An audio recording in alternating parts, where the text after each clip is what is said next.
भगवान को पदार्थ प्रिय नहीं है, भगवान को प्रेम प्रिय है। राम ही केवल प्रेम प्यारा, जान ले जो जान निहारा। हम सड़े हुए केलों से और बुसे हुए फलों से भगवान को प्रसन्न करना चाहते हैं तो सब भगवान के द्वारा दिया गया है। भगवान प्रेम के भूखे हैं और कुछ नहीं चाहिए। यहाँ से रथ वापस लौटा है, पूरी अयोध्या में सन्नाटा है, अंधकार, किसी के घर के दरवाजे के बाहर कोई दीप नहीं है, कौन किसका चेहरा देखेगा, एकदम सन्नाटा। रथ द्वार पर जाकर खड़ा हुआ। कैकेयी के भवन से भगवान दशरथ जी कौशल्या जी के भवन में आ गए थे। इस पापिनी के भवन से मुझे ले चलो और कौशल्या रूपी गंगा की गोद में मुझे बिठा दो, मुझे यहाँ शांति नहीं मिलेगी, यहाँ देखते देखते हृदय जलेगा। तो यहाँ थे और जैसे अंदर किसी सेवक ने कहा कि रथ आया है, कौशल्या दौड़कर चलना चाहती है, गिर गई। कई दिनों से खाया पिया नहीं था। घोड़े हिनहिनाने लगे, अपनी भाषा में कहना चाहते, माँ रथ के पास नहीं आना, आप नहीं देख पाओगी, सहन नहीं कर पाओगी। माँ भी समझ गई कि रथ सूना है, क्योंकि माँ को देखकर लखन क्या रथ में बैठा रह जाता, अरे उछलकर आकर मेरी गोद में मेरे हृदय से लग गया होता। सेविकाओं ने थामा है, सुमंत्र को सेवकों ने उतारा है। कई दिनों से भूखे प्यासे रोते सुमंत्र चला भी नहीं जा रहा है, कुछ दिखाई नहीं दे रहा है, नेत्र ज्योति घट गई। अंदर पहुंचे हैं, एक कक्ष में महाराज धरती पर पड़े, हारा घो हारा हारा घो हारा। और जैसे ही सुमंत्र ने जाकर प्रणाम किया, महाराज आपका सेवक सुमंत्र आपको प्रणाम करता है। जैसे एक साथ महाराज में शक्ति आ गई हो, एकदम बैठ गए, कहो सुमंत्र कहाँ राम, मेरा राम कहाँ है, मेरी बिटिया कहाँ है, मेरा लखन कहाँ है। महाराज धैर्य रखिए, अभी अरे धैर्य नहीं, जल्दी बोलो, कहाँ छोड़ कर आयो, लोगों को मना करो, पहले मेरे पास लाओ उनको, बाद में स्वागत सत्कार बाद में करेंगे। सुमंत्र धरती को रेदने लगे, कैसे बताओ, कंधा पकड़ कर हिलाते, बोलते क्यों नहीं, सुमंत्र बताओ ना कहाँ रह गए, कितनी देर में आएंगे। पूरी घटना सुनाई। पहले दिन तमसा के किनारे ठहरे, अगले दिन संगमेरपुर में रुके, वहाँ के चौधरी ने बहुत सेवा की, उसके आगे नाव में बैठकर आगे गए हैं, गंगा पार की है। गंगा के उस पार तक जाते मैंने देखा, उसके आगे कहाँ गए मुझे मालूम नहीं। महाराज मैंने जीवन भर आपकी आज्ञा का पालन किया है, इस बार मैं आपकी आज्ञा का पालन नहीं कर पाया है, मुझे जीवित रहने का अधिकार नहीं है, मुझे मृत्यु दंड दीजिए। सुमंत्र ने आगे क्या बोला, दशरथ जी ने कुछ नहीं सुना, बस इतना सुना कि आगे कहाँ गए मुझे मालूम नहीं। एकदम खंबे से सिर पटकने लगे, सिर फूट गया, रक्त के फुहार। कौशल्या जी ने अंक बोले, नहीं महाराज, नहीं महाराज, ये मत करिए, ये मत करिए राजन, ये मत करिए, आपने मुझे सुहागिन बनाया है, अपने हाथों से मुझे अभागिन मत बनाइए। नहीं रानी, मेरा कैसा भोला भाला बालक कभी आंख उठाकर मेरे सामने खड़ा नहीं हुआ। मैंने इसी मुख से कहा था, बेटा कल तेरा राज तिलक करूंगा, और इसी पापी मुख से मैंने कहा कि तुझे 14 वर्ष वन को जाना है। मेरा बालक एक शब्द नहीं बोला, एक शब्द नहीं, मुझे फटकार कर जाता, दुत्कार कर जाता, अपमानित करके जाता। मुझे संतोष होता कि मुझे मेरे किए का फल मिल गया, मुझे प्रणाम करके गया है। पिताजी आशीर्वाद दीजिए, ऐसे पुत्र को छोड़कर सो सूत बिछुड़त गए न प्राणा, सो सूत बिछुड़त गए न प्राणा, सो सूत बिछुड़त गए न प्राणा, सो सूत बिछुड़त गए न प्राणा, को पापी गण मोहि समाना,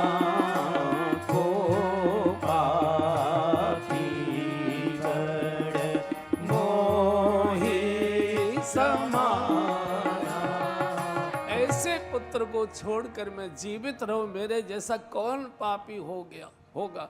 फिर कौशल्या जी से छूट गए, फिर शरीर को और सिर को खंभे में मारने लगे, रक्त से पूरा शरीर लथपथ हो गया। कौशल्या जी चीखती है, सुमित्रा सबको बुलाओ, मेरे पास बैठाओ, मुझे लगता है अब रघुवंश का सूर्य डूबना चाहता है। महाराज एक बार नेत्र खोलकर मेरे माथे की सिंदूर को देख लीजिए। आपने इन्हीं हाथों से मुझे सुहागिन बनाया था, इन्हीं हाथों से मुझे अभागिन मत बनाई, राजन मत बनाई। नहीं रानी, कैसा मेरा भोला भाला सीधा बालक। बैरु राम बड़ाई करे, जो मेरे दुश्मन थे वो भी मेरे बालक की प्रशंसा किया करते थे। और एकदम चीख कर, इतनी जोर की चीख निकली, उसी समय दशरथ जी को श्रवण कुमार के माता पिता की याद आ गई। तापस अंध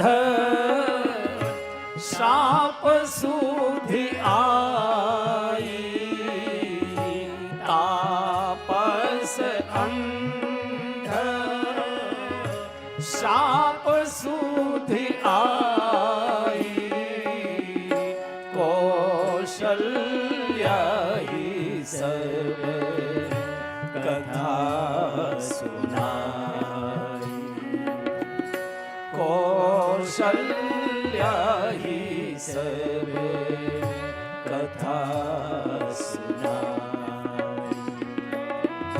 भयउ विकल बर नत इतिहासा,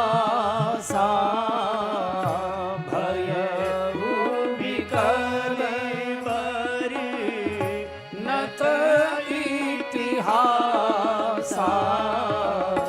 राम रहित धीर जीवन आसा, राम रहित धीर जीवन आसा, जीवन आसा,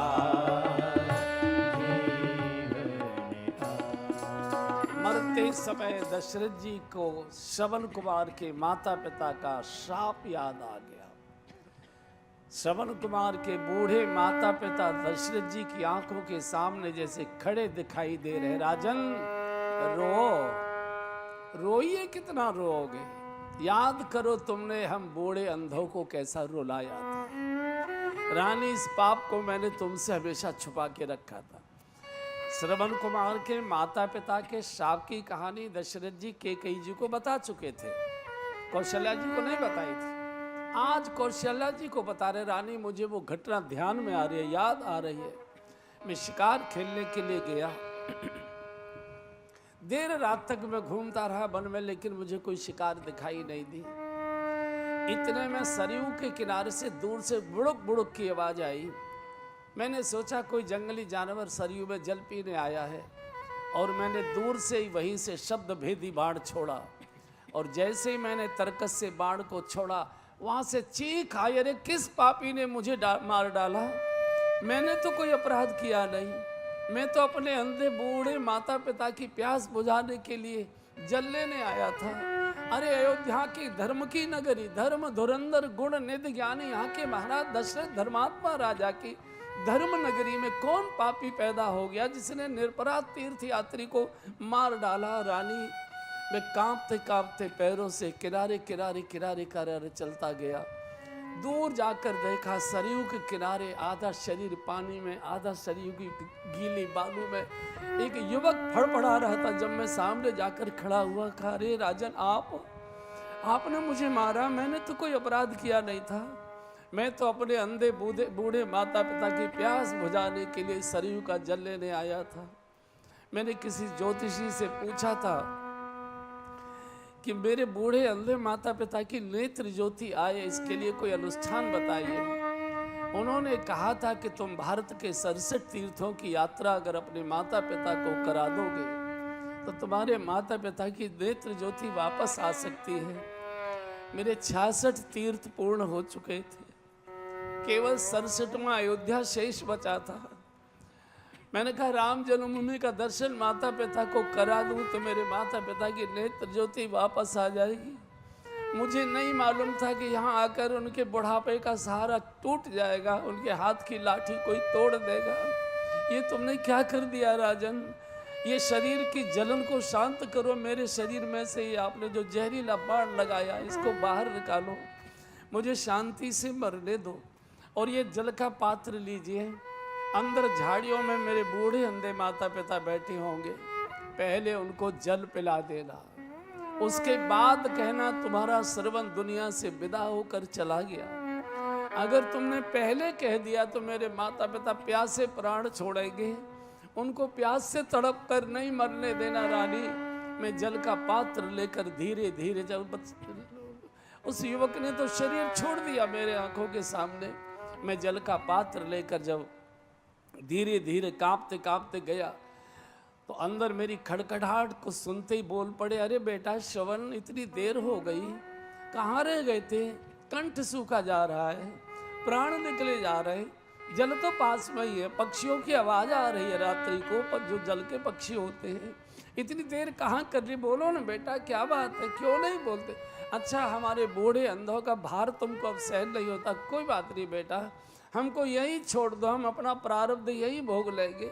एक बार मेरी गोद में आओ, माँ कहकर पुकारो, बस और कुछ हमको नहीं चाहिए। एक बार मेरे हृदय से लगो, मुझे माँ कहकर पुकार लो, एक बार मैं तुमको चूम कर प्रेम कर लूँ, बस मैं यही, हम दोनों प्राण छोड़ देंगे।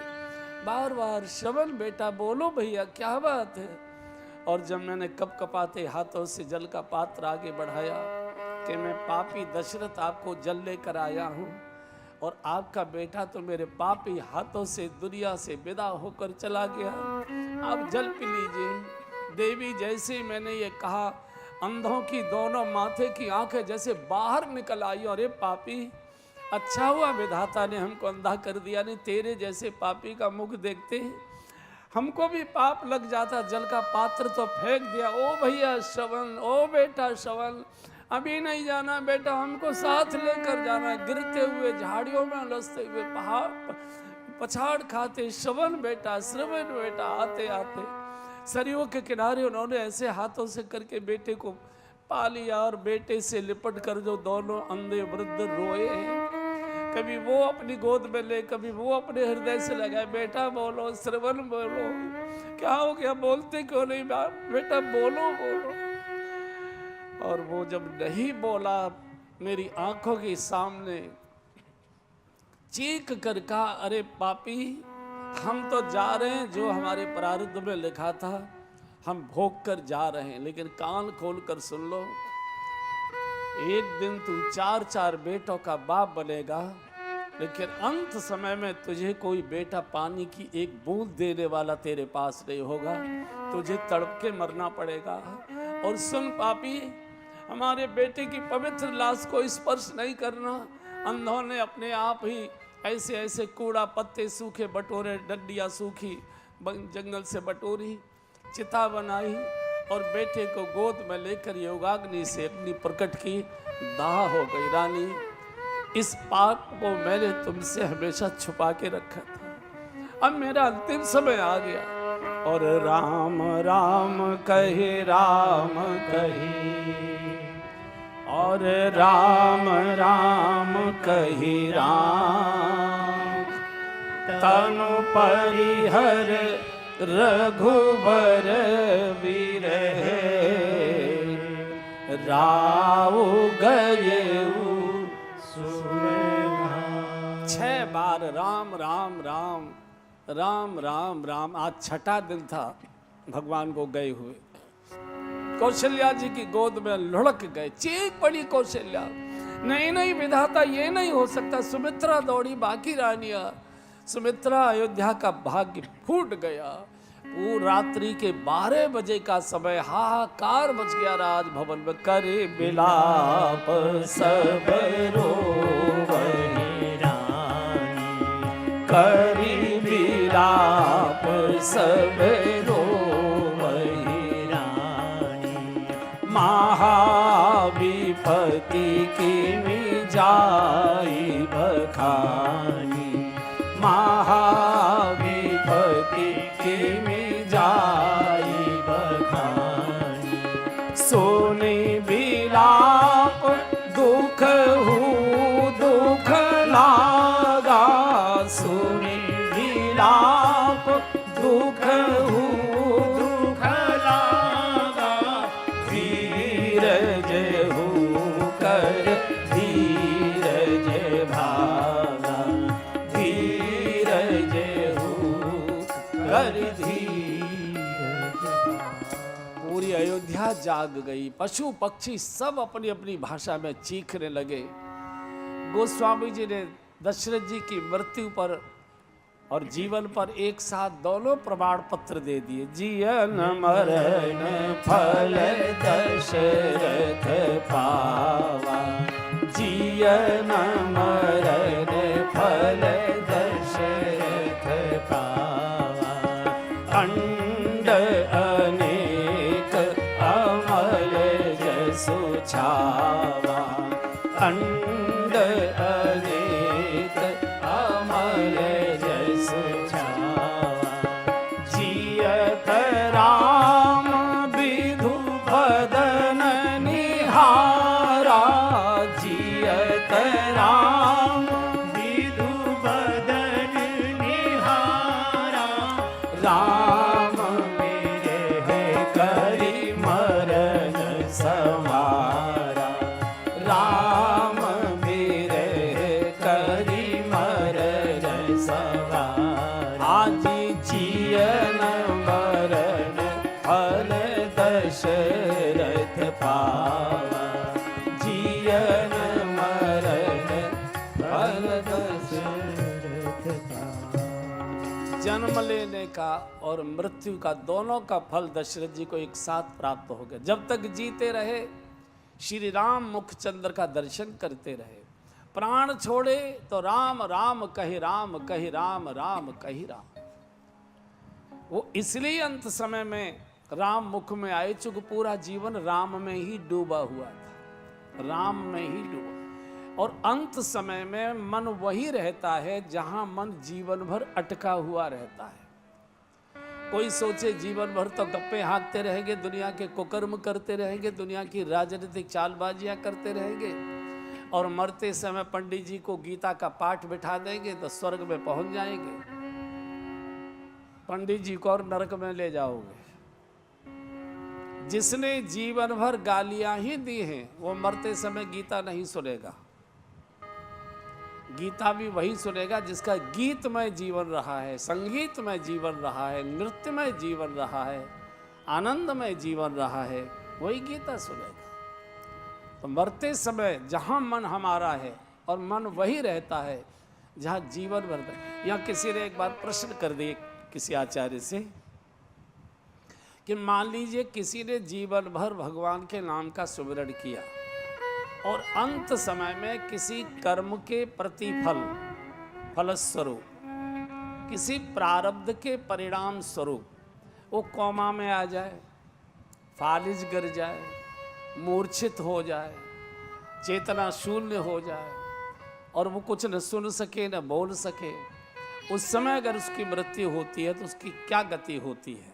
ये प्रश्न भगवान से ही किया गया। एक आचार्य ने भगवान से ही पूछा कि प्रभु ये तो ठीक है कि मनुष्य का मन अंत समय में जहाँ होता है अगला जन्म उसका उसी प्रकार होता है, लेकिन जिसने जीवन भर आपका भजन किया हो, नाम सुमिरन किया हो, परमार्थ किया हो, दान पुण्य किया हो, समाज सेवा की हो, परोपकार किया हो और किसी कर्म के वशीभूत अंत समय में कोमा में आ गया, मूर्छित हो गया, चेतना शून्य, न बोल पा रहा है न सुन पा रहा है, उस समय उसका जब प्राण निकलता है उसकी क्या गति होती है?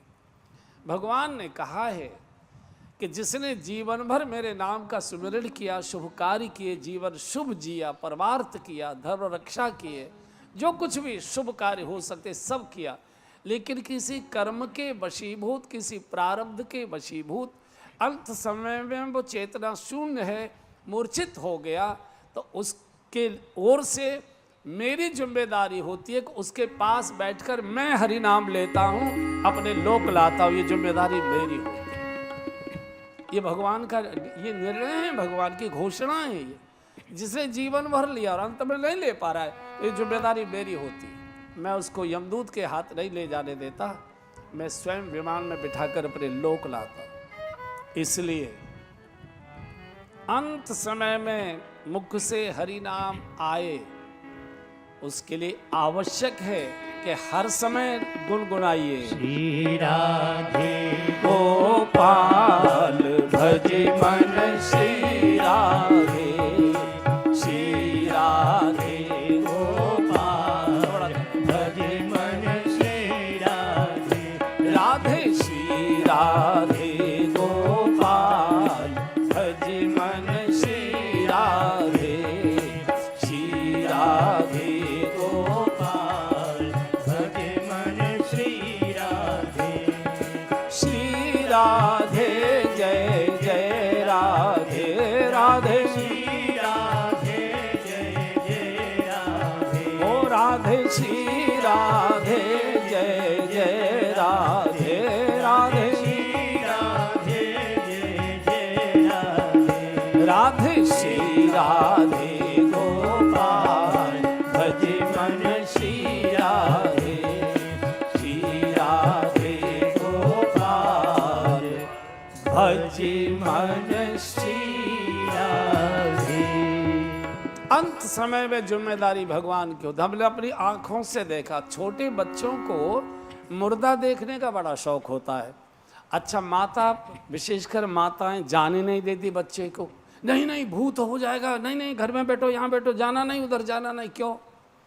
छोटा बालक है, कोमल हृदय है, पूछ सकता है माँ ये सबकी मौत होती है क्या? तो हमारी भी होगी। तो माँ को लगता है कि बालक कहीं वैरागी ना हो जाए, अभी तो शादी विवाह कर रहे हैं, सब कुछ कर, तो वो भूत का डर लगा के वो बंद कर जाते हैं, बाहर से दरवाजा वगैरह कुंडी लगा जाती है, नहीं जाना नहीं जाना चाहिए। हमको याद है, हम लगभग बहुत छोटे ही थे, पहली कक्षा में दूसरे ऐसे ही पढ़ते हो। हमारे पड़ोस में एक बूढ़े सज्जन, वो जा रहे हैं ऐसे गांव के लोग दौड़ दौड़ के आ रहे थे उनको देखने के लिए। ज़मीन पे वो लेटे हुए थे, ऐसे लेटा दिए थे। बहुत चेतना बहुत कम थी, सांसें थोड़ी लंबी लंबी थी, एक आधा कुछ। तो उनका पौत्र था, बेटे का बेटा छोटा, एक 13-14 साल का। तो उसने कान पर मुंह लगा कर कहा बाबा बाबा। तो बाबा बोले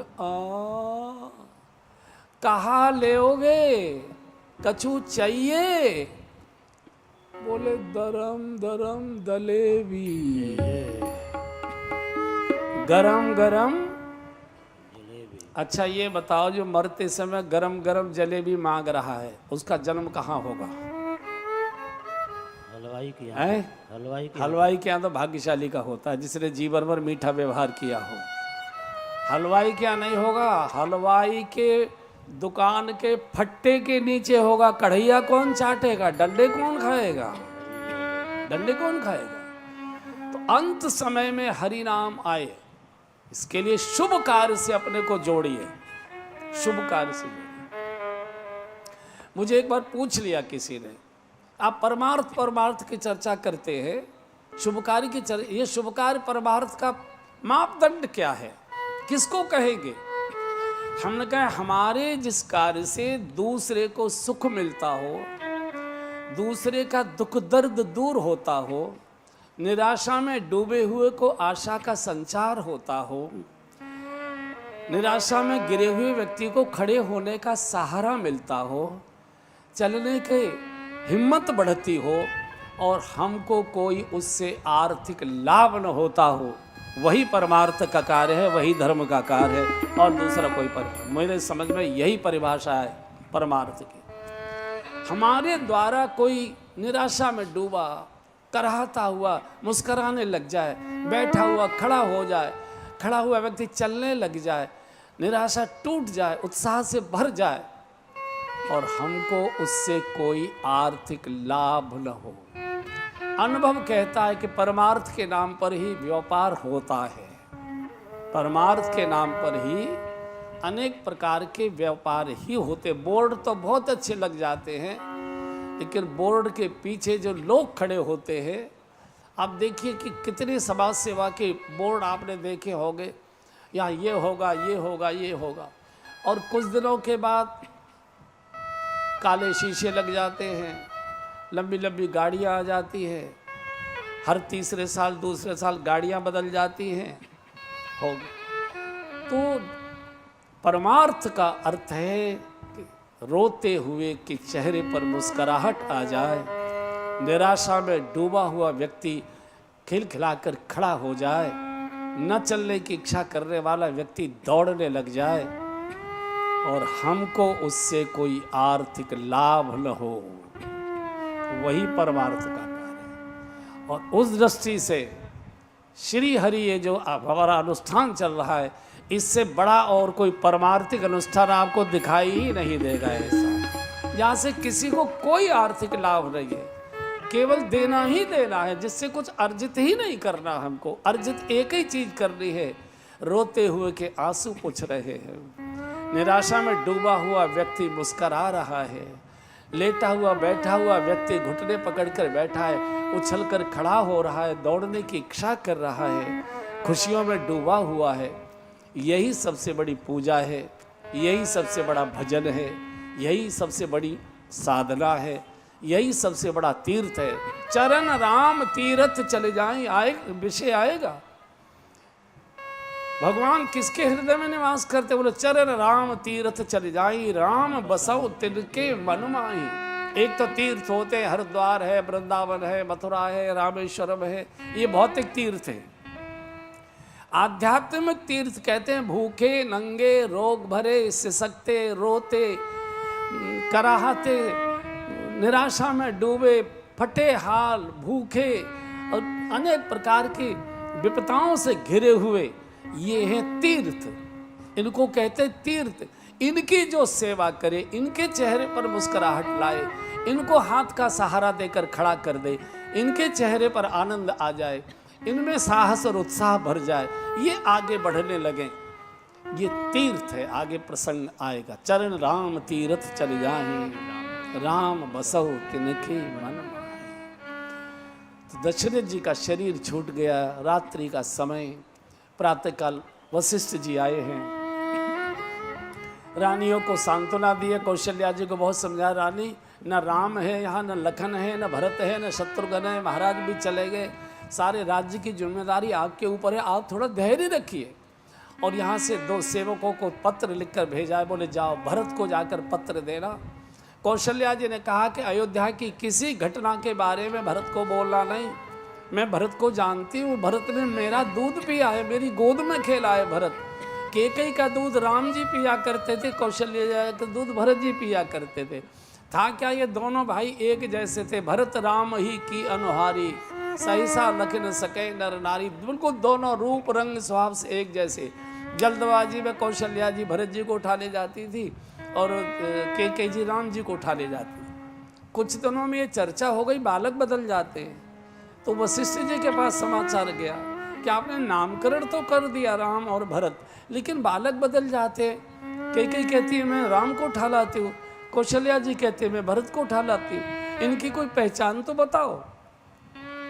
वशिष्ठ जी ने कहा महारानी जी पहचान तो वेद भी नहीं बता सकते इनकी, न इति करके वो भी शांत हो जाएंगे। हाँ मैं कुछ संकेत दे सकता हूँ अगर आपका काम चल जाए तो। बोले बताइए। बोले जब ये बालक दोनों पास पास बैठे हो तो दूर से ध्यान से देखना, जो बालक सामने वाले बालक के चेहरे को देख रहा हो समझना देखने वाला बालक राम है, और जो बालक सामने वाले बालक के चरणों को देख रहा हो तो समझना देखने वाला बालक भरत है। भरत कभी राम के चेहरे की ओर नहीं देखेगा, हमेशा चरणों की ओर देखेगा। और ये बात कब खुली बंधु और बहनों, आपने मृत्यु प्रसंग में देखा होगा, माताएं जब रोती हैं लाश के पास बैठकर तो कुछ बोला करती है, बोल बोल के रोती हैं। जिसकी मृत्यु हुई होती है उसके बारे में कुछ बातें बोलती है। तो जब भरत जी नलिहाल से लौटकर आए और ये समाचार मिल गया कि भगवान का वनवास हो गया, तो जब बिलक बिलक कर भरत जी रो रहे थे तो रोते रोते एक ही बात बोल रहे थे, अरे बैरिन, केकई को बोल रहे थे, अरे बैरिन, अरे पापिन, मुझे कम से कम एक बार आ जाने तो दिया होता। मैंने तो आज तक अपने प्रभु का चेहरा ही नहीं देखा, मुखमंडल ही नहीं देखा, और उससे पहले तूने मेरी आंखों से उनको ओझल कर दिया। तब लोगों को समझ में आया कि भरत जी ने कभी भगवान का चेहरा ही नहीं देखा, हमेशा